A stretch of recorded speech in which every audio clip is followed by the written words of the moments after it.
So the encounter that my mom and I had became a case. We were contacted by a reporter. And there are things that the government knows about that I know that the public does not know. They keep this a secret, and I understand because they don't want to scare people. I get it. That's understandable. But there are creatures, there are humanoids that live in these national parks that are not yet classified as a species yet. They are there, they exist. They live in perfect harmony with nature. They're perfectly fine. No one needs to bother them. They're there. They're not classified as species yet. And that's why this is controversial. Here's another picture of me at the lake on that day. But I can't finish this in a minute or 3 minutes. It's pretty long, so bear with me. Sit down with your coffee, your tea, relax. Save this for later if you're in a rush, because it's a lot of information at once, okay? So get ready. So here is my beautiful mother, but this is a picture when we first arrived to the lake. As you can see, the conditions weren't that great. It was cloudy, it had been raining, and it was kind of cold. It was the end of September in Seattle, so chilly. Here's a picture my mom took of me exploring a little bit. As you can see, it's very rugged terrain. We are in the middle of nowhere. It's absolutely beautiful. Like, it is gorgeous. I love the Pacific Northwest for this reason, because it is magical. It's beautiful. Here's another photo of my mom. This was after we set camp and we kind of explored a little bit. Some random ass photo of Lena Creek that I took. So this is where the story starts to get a little weird. I was exploring alone at this point, and the weather did clear up a little bit, which was nice. And my mom was at the campsite, and I was walking over here at this embankment, this mud embankment by the lake. And now I'm going to tell you what I saw. So here's a better photo. You can see everything. And I walked to the edge of this mud embankment, and I was standing there in complete awe, because this whole entire area, and you can even see the indents in the mud, there were hundreds and hundreds of footprints. But like, they were the weirdest footprints I'd ever seen. They were huge. Some of them were like ginormous footprints. These footprints were inches deep, and I was basically in shock because it just didn't make any sense. So I took my camera, I took pictures of as many footprints as I could, and I got the golden picture of the perfect footprint, which I'm about to show you. This footprint is one of the best taken footprints of this type of footprint ever taken. So here's the photo, and you're probably wondering, wow, that was pointless. It's literally a human footprint. No one cares.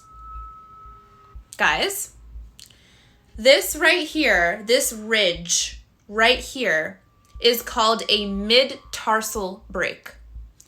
Human footprints do not have a mid-tarsal break, and this footprint contains a mid-tarsal break. This is why this is so controversial. It's because of the mid-tarsal break. If there was no mid-tarsal break, I wouldn't be talking about the story. We wouldn't be here. You wouldn't be watching this TikTok and wasting your time. This is what's so baffling, because it looks like a human footprint, obviously, but the science says that it's not, because of this mid-tarsal break, which I'm gonna go further into detail. Just for reference, here's a human footprint. You can see the arch. So what mid-tarsal break means is that the outer parts of the foot bend at the middle. This is only found in primates. The foot bones of an ape don't lock together in the same way that a human's foot does. As we know, apes are flat-footed. That's why they have this mid-tarsal break. But here's where it gets controversial again. I said that primates are flat-footed. But some people can argue that humans are flat-footed. There are people that are flat-footed. I know people that are flat-footed. I was a ballerina in high school. I knew a lot of girls that were flat-footed. I think I might even be flat-footed because I haven't worn shoes with arches in years. Like, I have to buy arch supports at Walgreens to put in my Converse because my feet are getting flat. For a human to have a footprint like this, they would have to have a severe, severe flat-footedness. And that is called Cuboid Syndrome. Very few people have this, but you're not born with it. It's an injury that you have. Basically, your cuboid bone doesn't lock properly, and it causes really bad joint pain and tissue tearing, and you have to go to the doctor. It's something that happens to you. You're not really born with it. So there is a possibility this could be human. There is a small percentage of people that have this cuboid syndrome, and this person could just have cuboid syndrome and be walking around barefoot in the woods. So this is where it gets a little creepy, is that the footprints, all of them entered and exited this location from this spot right here, this little opening in the woods. They came and left just from that spot.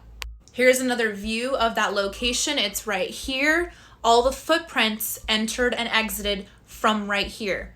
Another thing to note, there are no trails and no campsites on this entire mountain. On the Lena Lake website, it literally says right here that rangers will write tickets to anyone that is not camping in the designated campsite. So essentially, it's illegal to camp anywhere that's in this area. And these footprints only came and left from this location. Mind you, this is all gravel. And I remember vividly, like I was 14, I remember vividly going to the edge right here where this gravel is and looking at the footprints. Clearly the footprints were coming from where the gravel was. And I was thinking, man, that's weird. Like these people really I mean, there's nothing wrong with walking around barefoot on gravel. I did that as a kid, but it was just so weird because it was so cold and rainy, and I was thinking, where were they coming from and why were they doing that? So yeah, I was over here checking it out, thinking how weird this whole situation was. Then I walked over here, again, footprints all over here, and I remember the weird feeling that I felt like I was being watched. Like all of a sudden it just felt like, you know, when you're alone out kind of like at night or like near like the woods or something and you just feel like you're just kind of being watched. I don't know how to explain it. It's just, it is what it is. That's what I was feeling. I was like, something is not right. Something is just off. Something is off. Here's me trying to be artsy, a photo that my mom took of me. But yeah, so the rest of the day, I took the photos. I thought it was just very unusual. Like I felt weird. I told my mom about it. She saw the footprints. She thought it was really strange too. And we had dinner. We woke up the next morning and we left and we hiked down the mountain, and it was raining and raining the whole day. All right, so if you guys haven't seen part 1 and part 2 and part 3, definitely go check that out. You need to watch that before you watch this video so you understand what's happening. Here's another photo that I took. This footprint right here is my footprint, and the footprint right here obviously is not mine. I did this as a way of comparison. I was 14, but I was smart for my age. I was a little researcher back then, and I knew that how crucial it would have been to take my own footprint next to this one right here. So let's go look at it. Okay, so I turned it around so you can see it more clearly. Here's my footprint. Here's the unexplained footprint. I tried to put as much pressure as I could so that I could try and make the same print as this one, but I barely made an indent, as you can see, not even an inch. So we have to take everything into consideration. The mud is a problem. What if when this person made this footprint, what if the mud was really soft and wet and moist? That is a definite option that could have happened. All right, so here's a close-up on the toes. Here's my cute little toes. And then up there are those toes. I'm not saying they're not cute. You can think whatever you think, y'all that got some foot fetishes. You tell me in the comments what you think about these toes. But they look squared off to me, which is a pattern I've seen in all the footprints that I took that day. They were all very squared. Here's another photo that I took, but you can see very slight right here. There's that mid-tarsal break that shows up again. Here's another photo I took. You can see how deep these footprints were going into the mud. And a lot of them were in the water, and they went at least 10 feet, maybe more into the water. And then let's look at these photos for the last time. Again, look at this one. It looks so weird, guys. Please tell me I'm not tripping. These look weird to me. They don't look like normal human footprints. I mean, other than the fact that there's a mid-tarsal break, It's just so, I don't understand. This does not look human to me. All right, so this is the last part of my story. So we talked about the mid-tarsal break and how this footprint has one. Humans don't have a mid-tarsal break. Therefore, this foot is not human. But if it was human, that would mean that the person would have to have Cuboid Syndrome, which is extremely rare. So this could be a human foot, but someone that has Cuboid Syndrome. These are all possibilities. I'm not ruling anything out. So let's say a group of people that all have Cuboid Syndrome and mid-tarsal breaks decide to just walk around barefoot in the cold.